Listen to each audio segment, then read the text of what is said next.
What's up, my YouTubers? What's up, my followers? And what's up, my subscribers? Y'all know I'm gonna be bringing y'all some new content, man.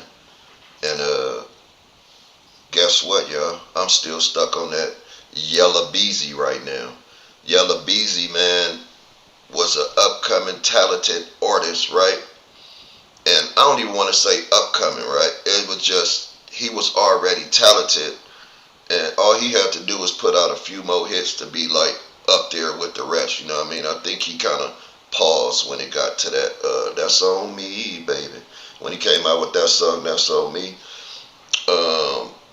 that's when his career kind of paused, you know what I mean?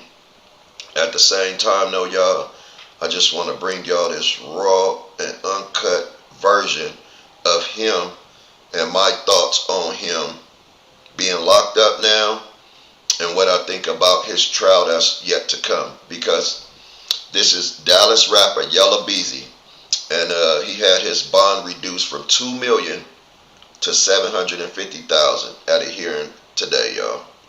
Now, Yella Beezy, whose real name is Marquise Conway, is accused of hiring a hitman to kill fellow rapper Mo 3, y'all.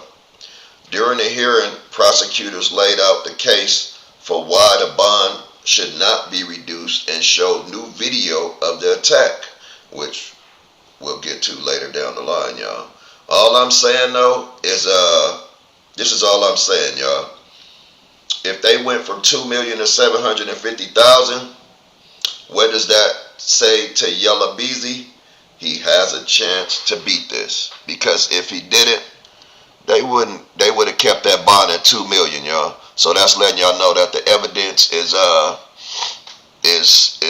it might not be there. You know what I mean? He might be able to, you know what I mean, wiggle his way up out of there. We'll see, y'all. Let's go. Let's go.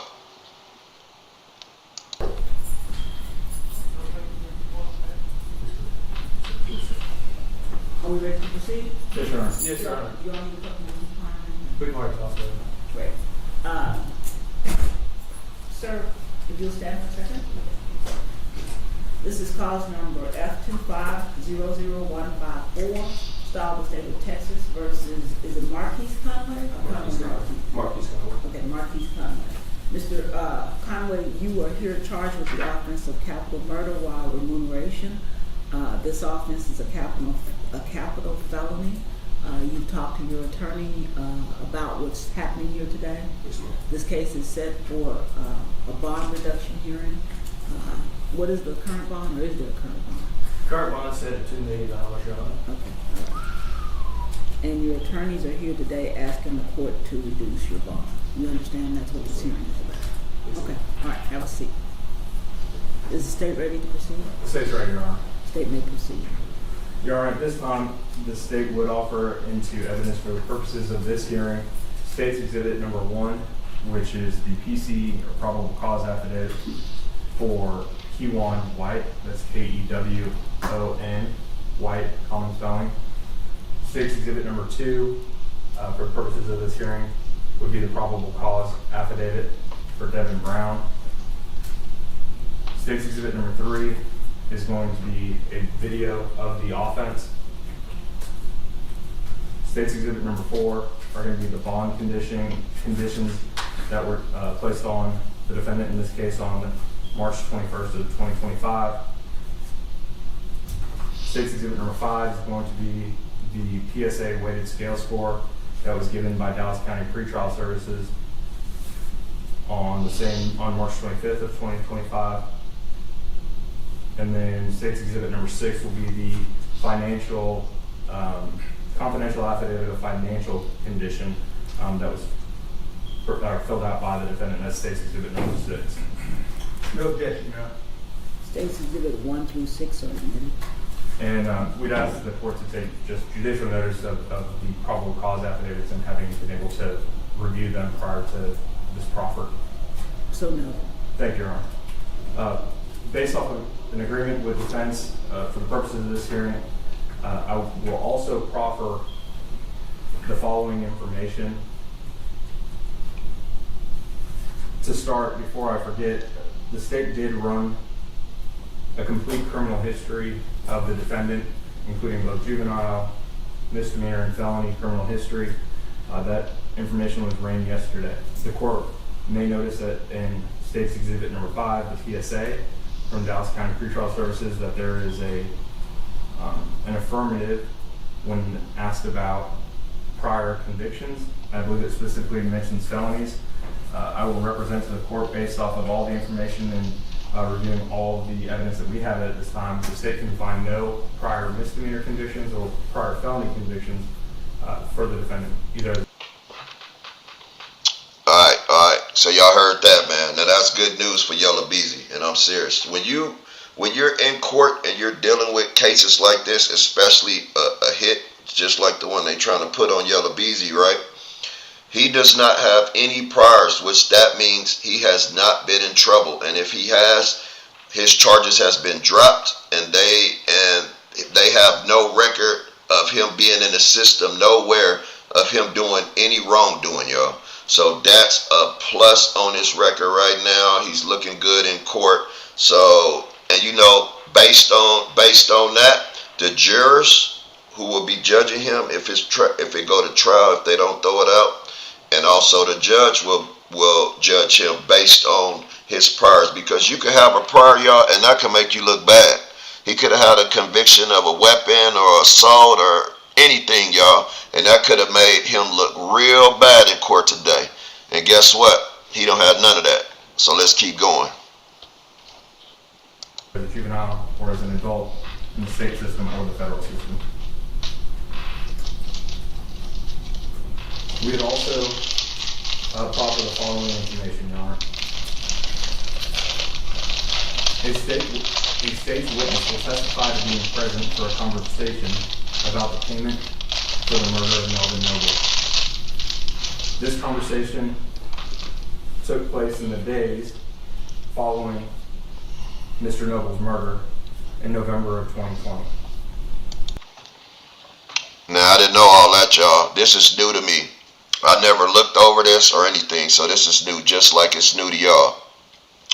And you heard what he just said. They have a witness talking about the murder that happened with him and Yella Beezy discussing it. So I don't know, man. This might be looking bad on his behalf, because when you thought you was just finna, even though they giving them bail, you never know, man, what's going on, because if they do got that, it's gonna be tough. It's gonna be real tough, y'all. Let's see what's going on. The state's witness will testify to the individuals present and involved in this conversation. The state's witness will also testify to Marquise Conway, the defendant, being present and involved in this conversation. The state's witness will testify to the amount of money that was to be paid for the murder. A state's witness will testify to the individuals responsible for the payment. That state's witness will also testify that Marquise Conway was one of the individuals responsible for a portion of that payment. A state's witness will also testify to the individual who would receive this payment. The state's witness will testify that Kewan White was, in fact, the individual to receive this payment, who was originally indicted in State's Exhibit number 1, the probable cause, which is before this court. The state's... All right, so Kewan White, I guess he was the shooter, right? He was the shooter of Mo 3. So this is not looking good for Yella Beezy, y'all. I mean, this is crazy. So let me break this down for y'all, man. For those of y'all who don't know, there was a possible middleman, and what's going on is they're saying that Yella Beezy paid someone to put this hit on Mo 3. So the whole reason that Yella Beezy is sitting where he's sitting right now is because they rolled over on him already. So they had to build up some type of evidence on him, y'all, in order to stick him with this hit charge that he has. That's what they trying to charge him for, right? Well, that they did charge him for right now.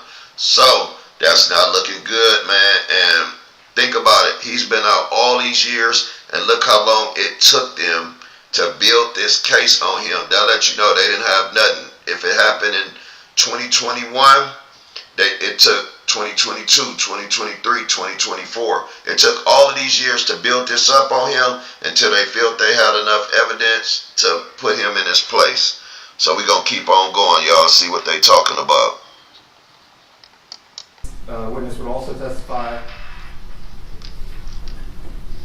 that Keywan White, or to who shot and killed Melvin Noble.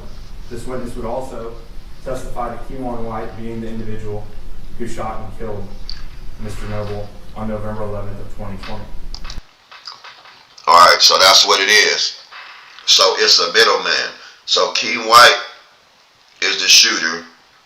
The middleman, who is the witness, is the one who went through Yella Beezy, and they're saying that he received money from Yella Beezy to give to Keywan White to do the crime, y'all. And basically, the witness, he's the one who orchestrated all this stuff and put it all together, right? It's going down. That's all I'm gonna tell y'all. It's going down, and I know Yella Beezy heart right now is pumping. You know what I'm saying? He might be to the point to where he know exactly what's going on, and it's like he thinking in his mind, man, why did I let them trick me into doing this, man? So he like a trick bag right now. So let's keep going and see what they talking about, because like I said, this is new to me, just like it's new to y'all. I didn't go over this or anything. I'm going with it just as y'all going along with me with it. So let's see what they talking about. Again, this conversation took place in the days following Mr. Noble's murder. The state has also had an opportunity to review bank records of the defendant, Marquise Conway. These records would show that the defendant drew $40,000 in the days following the murder of Melvin Noble. And for the record, that was a cash withdrawal.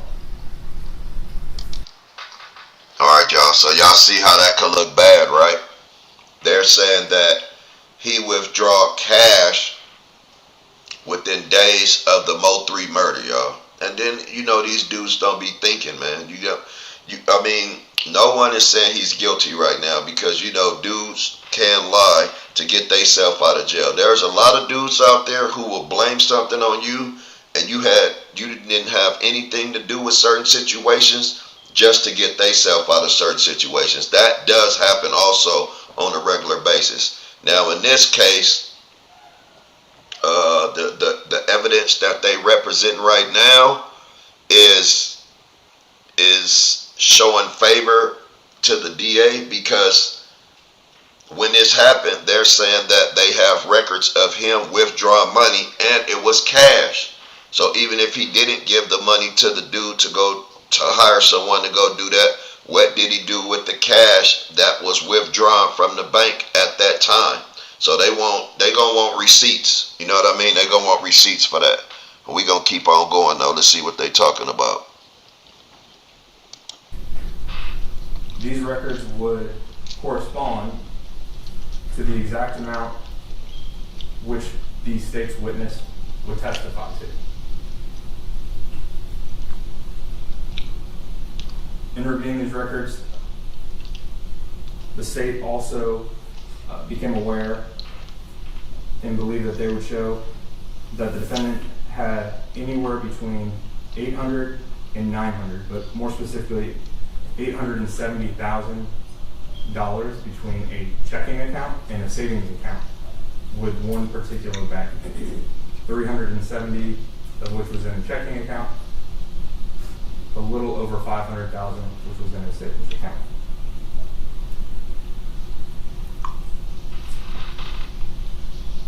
The state at this time would like to publish to the court what's been marked as State's Exhibit number 3, which is the video of the offense. Thank you, Your Honor. Before that's published. Now y'all heard that, man. Why are they all in his pockets though? Get out of his pockets, man. Why y'all pocket watching?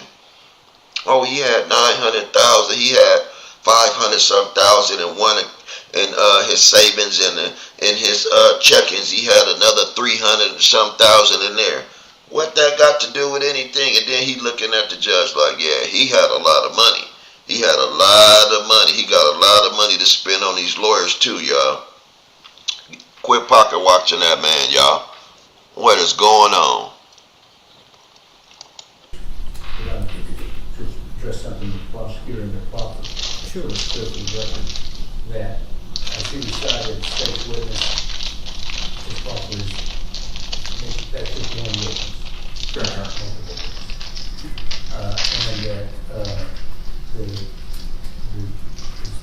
I don't recall if the specific improper was when the date that this witness reported that he was conversation.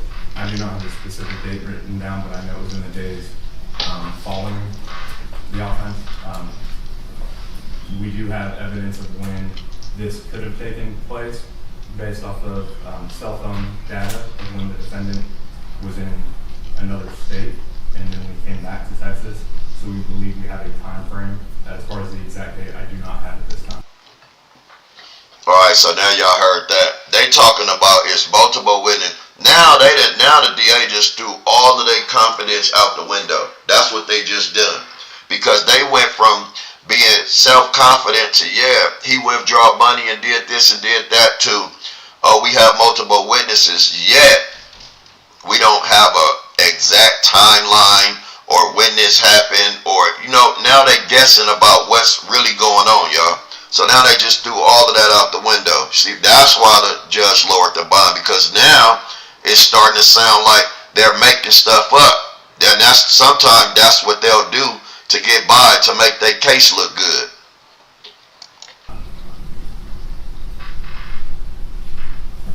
Anything else, Mr. No, Your Honor. Permission to publish, Your Honor. Yes. You don't want the lights off? It's at the court's discretion. Lights. And Your Honor, this is, just for context, this is approximately noon on I-35 heading northbound. This video is taken from a Kroger 18-wheeler, and this is heading north I-35 into downtown Dallas on noon on November 11th, 2020.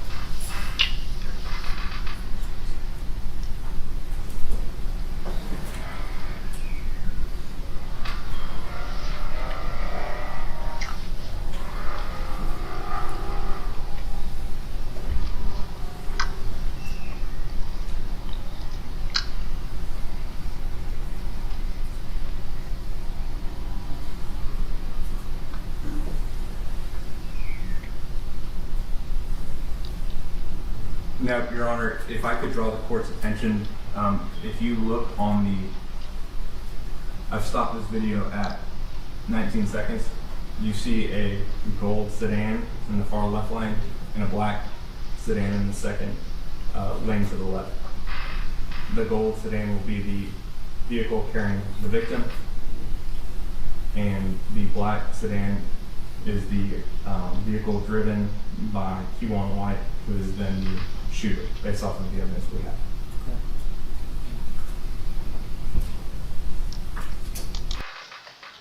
Alright, so if y'all understood that, the gold vehicle has Mo 3 in it, and the black vehicle has the shooter, Kewan White. So at this point, Mo 3 is trailing behind Keyway White. They're in front of him. The shooters are in front of him, and he don't even know it. So what they gonna do is probably let off the gas and let Mo 3 pass them up before they do what they do.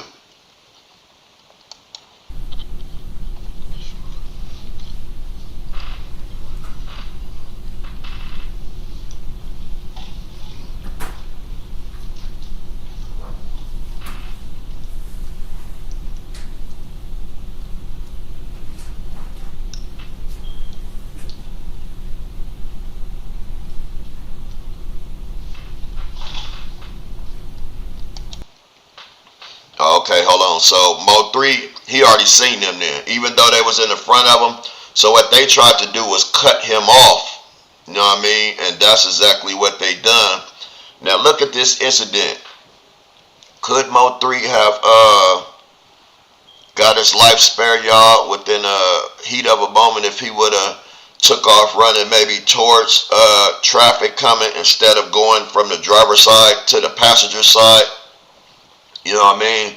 In that situation, you got to really think, man, and you got to look where the car's parked at too. You know what I mean? This is a split second of life and death.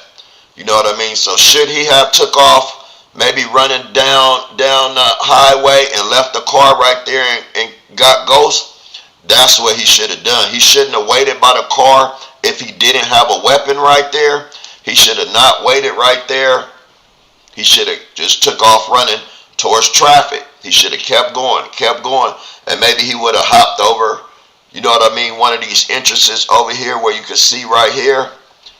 Maybe he could have hopped over there on down the road somewhere though, you know what I mean, if he would have kept running all the way back down the road, and maybe he could have got away, y'all. So let's see how this play out though.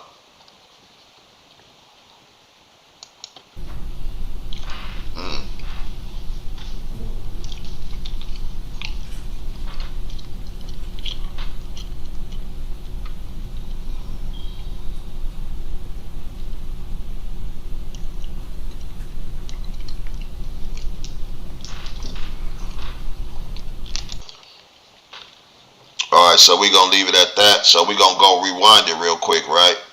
So if y'all pay attention, y'all, he had about maybe 8 seconds to take off running before this dude hopped out the car and started chasing him.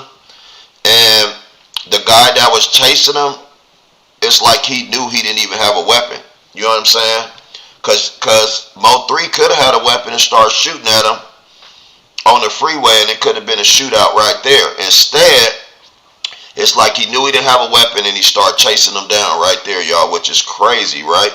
So I say he had about maybe 8 seconds.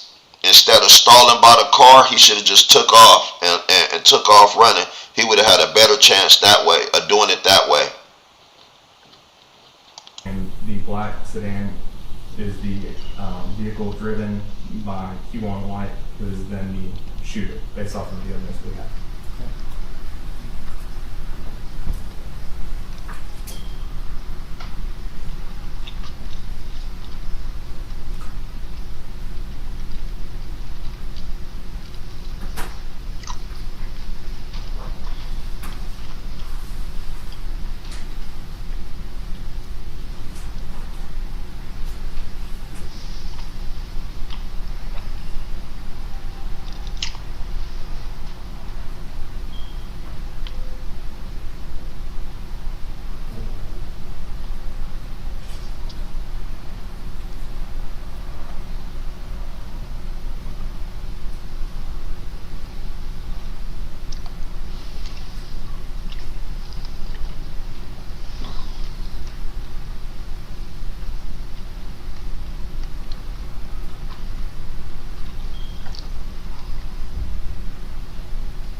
Your Honor, I'm going to stop this at 1 minute and 37 seconds. The victim does not return into the frame.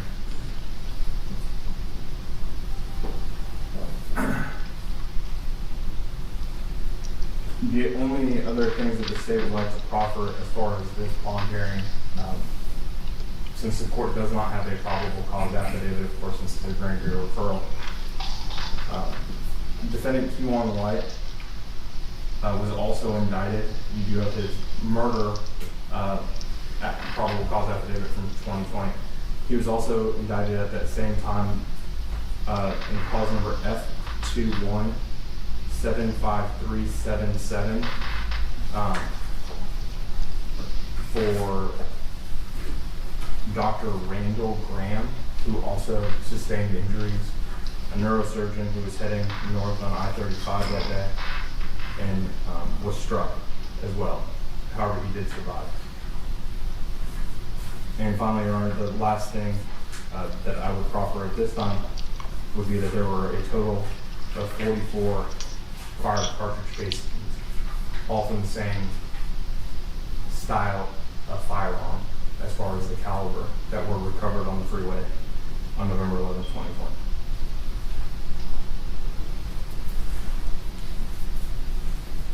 And at this time around. All right, y'all. So when you look at this, right, you gotta just ask yourself, man, what could he have done different? What could he have done? I mean, you can't rewind time now, right? It's just, what could he have done different? Should he have got out the car when the other guy, when he was in the car and he got out, should he have got back in? And then when the other dude hopped out, should he just ducked and put the pedal to the metal and kept going straight forward? He could have done it that way. Or when he first got out the car, he could have just took off running, because the other dude was fast. Y'all seen how fast he was running when he took off running after him, man. That ain't no joke, man. So I mean, he had a few options though, still though, man. Sad tragedy, it had to end the way it ended right there. Now, all of this is coming out about Yella Beezy, y'all. I'ma just keep it at that right there, y'all. All of this coming up about Yella Beezy, right? And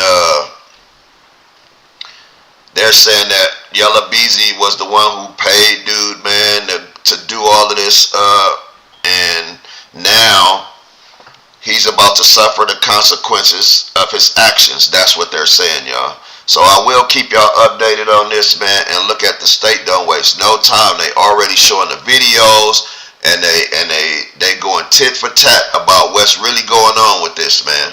So I will keep y'all. I'll give y'all an update though on Yella Beezy, and I'll dissect this video for y'all so y'all don't have to watch the whole video. I'll take out segments of this video and give y'all some more info about what's going on with it. But this just an update on Yella Beezy, y'all. And yeah, man, it's not looking good, man. At the same time, though, everybody's innocent until proven guilty, right, y'all? And everybody got their day in court. Y'all tap into my channel, tune into my channel, handle your business. Please give me some likes and subscribe to my channel. Let's go.